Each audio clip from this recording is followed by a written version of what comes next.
Hey, what's up everybody? Crapgamer here with Crapgamer Reviews, coming at you with another video. Thanks for taking time out to check it out. I really appreciate it. Make sure you guys subscribe to the channel and give this video a thumbing and or liking because I love thumbings. Just trust me on that. I love it. Give them to me. All of the thumbings. Now. Anyway, I'm the Crapgamer, the king of all game-related media, the most compelling motherfucker on YouTube, the albino rhino, the master of disaster, the pony leg breaker extraordinaire at your service. Welcome to another fantastic fucking video. I think that, you know, it's interesting because I do a lot of what's considered kind of like shocking or bold things on this channel, and I say things that people sometimes think are crazy, or maybe they just think it's crazy because I'm pro Xbox, and I think that it's definitely the better console. But one thing is for sure, Phil Spencer's tenure as the head of Xbox has been a little bit, let's say, uneven from people. You know, on one hand you had people that were ready to call for his resignation or him to be fired early on and things like that. I think Phil Spencer has actually done a really good job. He's righted the ship. He's kept Xbox right in the thick of things. You know, he's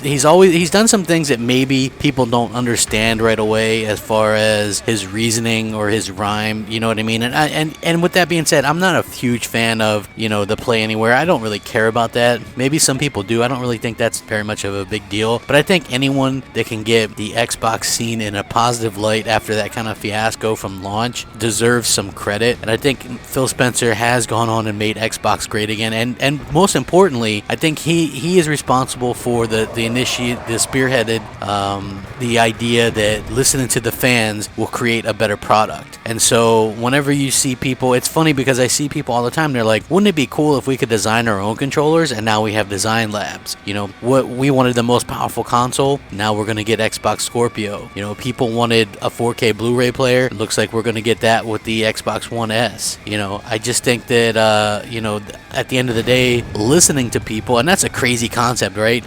These people actually listen to the people that are consuming their products. We are the consumers. Of course, you know, I think there can be a point where we go too far, maybe complain too much, and, you know, and then you have to be careful with who's the actual consumer versus just the troll consumer, you know what I mean? Anybody can say they're a consumer of something, but at the end of the day, they might not be. But I think Phil Spencer, by opening up things like Xbox Live, think about this, think about how closed off that was previously, and I believe that that's Phil Spencer opening up things, you know what I mean? We could actually be in an age where we're going to have crossplay with Xbox Live versus PlayStation 4 gamers. Now, Sony is holding this up, but Microsoft has given the go-ahead for this. They're allowing anybody to publish indie games for free. They are totally backing those type of things now. They are doing things that are so unlike Microsoft and so unlike Xbox that is completely weird. Now, think about this. This year, we're getting a lot of exclusives from the Xbox. You know what I mean? And there's not a single first-person shooter, first-party game in there. You know what I mean? Microsoft is really stepping out of the box with stuff like Quantum Break, Killer Instinct Season 3, Forza Horizon 3. You know, you have your Dead Rising in there. You have your new IP with Recore, and again, like I said, Quantum Break. So they're really stepping away from that. You have Rare working on stuff like,